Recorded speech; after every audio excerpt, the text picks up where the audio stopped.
സംസ്ഥാന സർക്കാരിന്റെ ഭാഗത്തു നിന്നും ഓഗസ്റ്റ് മാസത്തിലെ ഓണത്തോടനുബന്ധിച്ചുള്ള സാമൂഹ്യ സുരക്ഷാ ക്ഷേമ പെൻഷനുകളുടെ ആദ്യ വിതരണ അറിയിപ്പുകളെത്തി. വാർദ്ധക്യകാല പെൻഷൻ, വിധവ ഭിന്നശേഷി പെൻഷനുകൾ, കർഷക തൊഴിലാളി അവിവാഹിത പെൻഷനുകൾ, ഇതോടൊപ്പം തന്നെ ക്ഷേമനിധി ബോർഡുകൾ വഴി പെൻഷൻ തുക സ്വീകരിക്കുന്ന ഗുണഭോക്താക്കൾ എന്നിവരിൽ ബാങ്ക് അക്കൗണ്ട് നമ്പർ നൽകിയിട്ടുള്ള ഗുണഭോക്താക്കൾക്ക് തന്നെയാണ് ആദ്യഘട്ടത്തിൽ തുക എത്തിച്ചേരുക. എന്നാൽ സഹകരണ സംഘ ജീവനക്കാർ വഴിയുള്ള പെൻഷൻ തുക വിതരണം സംസ്ഥാന സർക്കാർ നിർത്തലാക്കിയതിനു പിന്നാലെ സാമൂഹ്യ സുരക്ഷാ പെൻഷൻ കൈകളിലേക്കുള്ള വിതരണം സംബന്ധിച്ചുള്ള പുതിയ അറിയിപ്പുകൾ കൂടി എത്തിയിരിക്കുകയാണ്. ഓണത്തോടനുബന്ധിച്ച് ഗുണഭോക്താക്കൾക്ക് കൂടുതൽ ആനുകൂല്യങ്ങൾ എത്തിച്ചേരും.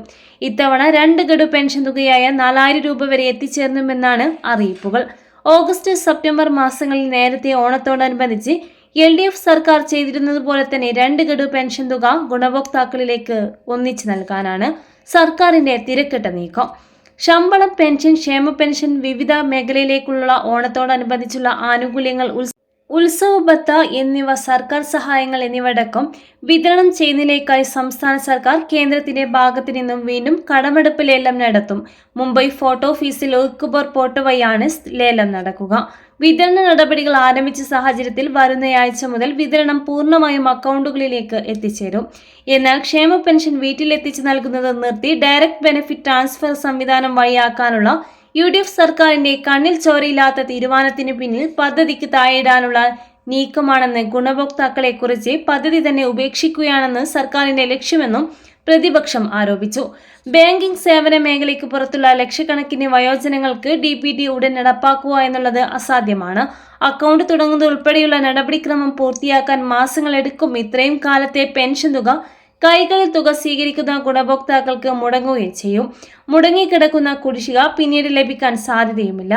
62 ലക്ഷത്തോളം ഗുണഭോക്താക്കളിൽ മുൻപ് DBT തിരഞ്ഞെടുത്തവർ ഒഴികെയുള്ള ബഹുഭൂരിപക്ഷത്തിനും വീട്ടിൽ പെൻഷൻ ലഭ്യമായിരുന്നു. ഇതാണ് നിലയ്ക്കാൻ പോകുന്നത്. പെൻഷൻ 3000 രൂപയാക്കി വർദ്ധിപ്പിക്കുമെന്ന വാഗ്ദാനം നൽകി അധികാരത്തിലെത്തിയവർ പദ്ധതിയുടെ കടക്കൽ തന്നെ കത്തിവെക്കുകയാണെന്ന് പ്രതിപക്ഷം ആരോപിച്ചു.